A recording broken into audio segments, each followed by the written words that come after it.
Hello साथियों, अनुपात और समानुपात टॉपिक पर क्वेश्चन नंबर 9 इस प्रकार है, जो कि एसआई 2021 और टैक्स असिस्टेंट एग्जाम 2018 में आ चुका है। हमसे कह रहा है इस क्वेश्चन में ए और बी दो व्यक्ति हैं, उनकी आय का अनुपात दे रखा है 8:5 और व्यय का अनुपात दे रखा है 5:3। इनकी देखो, एक तो व्यक्ति की होती है आय, फिर वो कुछ खर्चा करता है, वो हमें दे रखा है, और खर्चा करने के बाद जो बचता है उसे हम बचत बोलते हैं। ए की बचत 2400, बी की बचत 2000 रुपये। ये तीन चीज़ें हमें दी हुई होती है।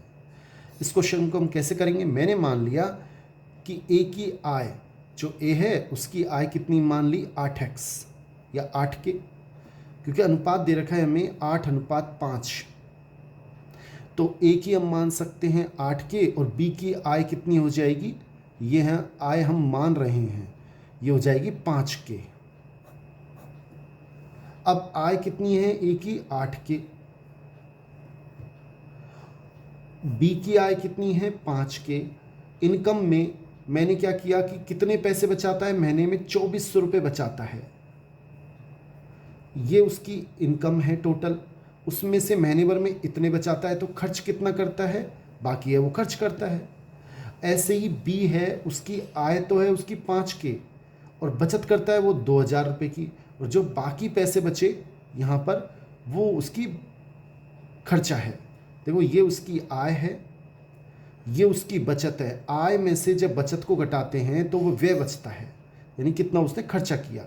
और खर्चे का अनुपात हमें दे रखा है, ये भी खर्चा है ये भी खर्चा है, इसका अनुपात दे रखा है 3:5:3। यहाँ से हम के का मान निकालेंगे। कैसे निकालेंगे? इसको इससे गुणा करेंगे और इसको इससे वज्र गुणा करेंगे। देखो, 5 को इससे कर लेते हैं, 5×5 25 के माइनस 5 दूनी 10,000, 8 तिया 24 के माइनस 24 48 24 7200। 24 के को इधर लेके आएंगे साथियों। देखो, 24 के को इधर लेके आएंगे, माइनस का 24 हो जाएगा। इस माइनस को जब इधर लेके जाएंगे तो प्लस के 10,000 हो जाएंगे। 25 के में से 24 के घटाएंगे, 1 के बचेगा, एक लिखने की आवश्यकता नहीं होती। 10,000 में से 7200 घटाएंगे तो 2800 बचेंगे। अब हमसे क्वेश्चन में पूछ रहा है ए की आय कितनी है। ए की आय कितनी है 8 के, तो ए की आय कितनी हो जाएगी 8 इंटू के का मान हमने निकाल लिया 2800, और 8 को जब 2800 से गुणा करेंगे तो हमारे पास आएंगे 22,400। यानी ए की आय कितनी हो गई, बी ऑप्शन 22,400 बिल्कुल सही है। साथियों, अगर क्वेश्चन अच्छा लगा हो तो इसे लाइक जरूर